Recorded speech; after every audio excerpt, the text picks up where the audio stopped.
Já imaginou ter sua mão bombardeada por um acelerador de partículas em um dia simples de trabalho?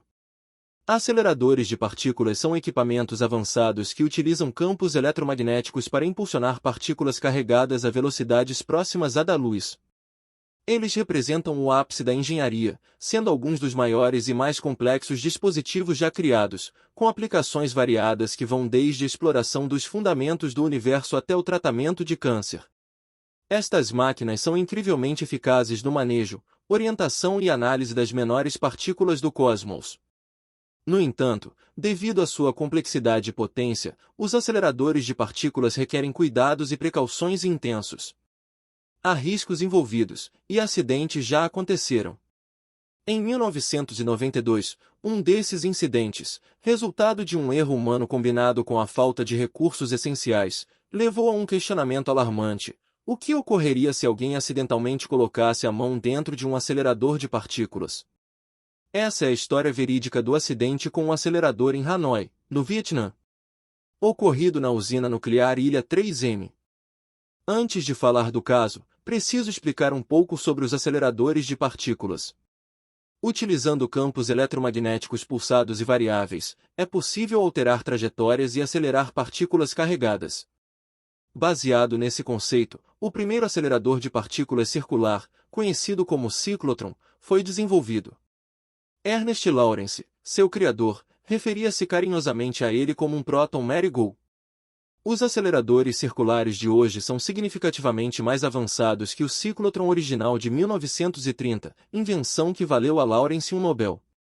Essa técnica de acelerar partículas em círculos até colidi-las mudou radicalmente a física nuclear e afetou diversas áreas da ciência, desde a criação de elementos sintéticos até o tratamento de tumores na medicina. O verdadeiro feito de um acelerador de partículas não é apenas acelerar elementos atômicos rapidamente, mas fazê-lo ao limite máximo permitido pelas leis da física. A equação E igual m vezes c elevado ao quadrado é amplamente conhecida, mas a equação completa é E ao quadrado igual a m ao quadrado vezes c elevado à quarta potência mais p ao quadrado vezes c ao quadrado. Ou seja, sua forma completa inclui o momento linear do objeto. Na vida cotidiana, essa variável é frequentemente desconsiderada, pois a maioria dos objetos não se move a velocidades próximas à da luz. No entanto, quando um objeto atinge velocidades próximas à luz, seu momento se torna predominante em sua energia total. Isso estabelece o limite de velocidade universal c, como demonstrado pela equação completa de Einstein. Aceleradores de partículas como o Grande Colisor de Hadrons, LHC, comprovam isso. O LHC, a máquina mais complexa já construída, consegue acelerar partículas a uma velocidade quase igual à da luz, mas não além. Atingindo 99,999999% do limite de velocidade universal, é um marco impressionante da engenharia. Atualmente, existem aproximadamente 30.000 aceleradores de partículas no mundo, metade utilizada na fabricação de semicondutores e a outra metade em radioterapia, beneficiando milhões de pacientes. E uma pequena porção restante é dedicada à pesquisa. Um acidente em um laboratório no Vietnã, envolvendo um tipo de ciclotron chamado microtron, levou a uma série de falhas de projeto e erro humano, resultando na perda das mãos de um cientista. Em novembro de 1992, o Instituto de Física Nuclear em Hanoi estava operando um de seus microtrons, um acelerador antigo, modelo experimental de 1973, recebido do antigo bloco soviético. A instalação e a máquina foram montadas com base em especificações soviéticas, sem manuais ou instruções em vietnamita. O painel do microtron estava todo em russo, sem nenhum funcionário russo presente no instituto. O microtron ativo era ajustado para disparar elétrons em alvos de tungstênio e urânio, gerando raios X e nêutrons, respectivamente. No dia 17 de novembro, a data do acidente, o aparelho estava direcionando elétrons para um alvo de tungstênio, criando um feixe cônico de raios X que irradiava uma amostra de minério de ouro em uma caixa de madeira. Normalmente, as amostras seriam movimentadas por ar comprimido, mas naquele dia, o diretor optou por fazer o processo manualmente. Após a primeira amostra ser trocada, ele e dois assistentes saíram do labirinto de concreto que cercava o acelerador. O diretor, no entanto, retornou ao microtron sem avisar, enquanto um assistente, pensando que tudo estava pronto, avisou o operador para ligar o acelerador. Desconhecido para todos, o diretor estava ajustando manualmente a amostra de ouro, expondo suas mãos aos raios-x por 2 a 4 minutos. Quando o assistente percebeu que o diretor não estava onde deveria estar, correu para desligar a máquina, mas já era tarde demais. O diretor, sem perceber o perigo, continuou a ajustar o experimento. Mais tarde, ao ser informado que a máquina estava ligada enquanto ele estava lá, ele ficou em silêncio. Testes indicaram que suas mãos haviam sido expostas a radiações significativas.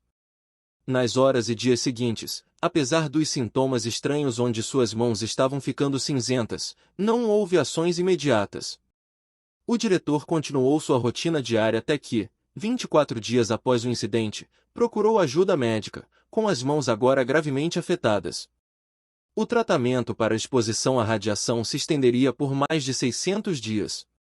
Para se proteger da radiação intensa gerada por uma máquina, o design mais eficaz e simples é um labirinto de concreto. As partículas carregadas e fótons viajam em linhas retas, e um labirinto com ângulos retos maximiza a quantidade de material entre a fonte de radiação e as pessoas, reduzindo a chance de reflexões perigosas. No Instituto de Física Nuclear de Hanoi, um labirinto cercava o microtron, mas estava posicionado para proteger principalmente o pátio externo, não os escritórios onde os cientistas trabalhavam.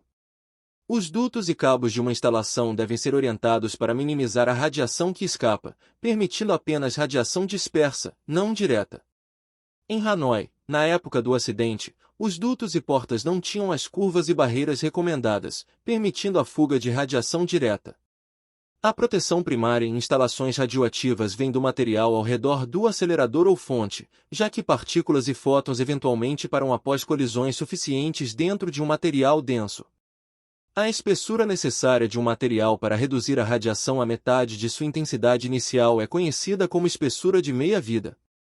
Concreto, aço, chumbo e urânio são materiais comuns para blindagem. O microtron MT-17, enviado da União Soviética e construído em Hanoi, estava em uma instalação com paredes de concreto de densidade não especificada. A taxa de radiação no controle do microtron era altíssima, muito maior do que os níveis ambientais próximos a Chernobyl. Durante o acidente, as mãos do diretor foram expostas a doses de radiação extremamente altas, entre 20 a 50 graus. Lesões agudas de radiação se seguiram, com feridas que não cicatrizavam, levando a várias cirurgias e amputações. A exposição às mãos foi diferente do caso de Anatoly Bugorsky, que sobreviveu a um feixe de prótons na cabeça. Isso se deve às diferenças na forma como diferentes tipos de radiação depositam energia no tecido. O incidente refletia a falta de infraestrutura de segurança contra a radiação no Vietnã, uma situação agravada pela falta de instruções adequadas, treinamento e supervisão regulatória. Após o acidente, a AIEA ajudou a implementar medidas de segurança no Instituto. No entanto, o caso ressalta que muitas vezes são falhas humanas, como a falta de comunicação e suposições incorretas, que levam a acidentes graves. O diretor, mesmo após perder a maior parte de suas mãos, eventualmente voltou ao trabalho em Hanoi. Essa é uma história difícil de encontrar nas buscas na internet, mas é possível encontrar alguma informação diretamente no site da AIEA. Mas esse não foi o único acidente que ocorreu com aceleradores de partículas. Se eu te disser que ao invés da mão um cientista foi atingido na cabeça e seu final pode te surpreender. Se quiser saber sobre esse caso, informe nos comentários ou diga o que gostaria de assistir no canal. Um abraço e até mais!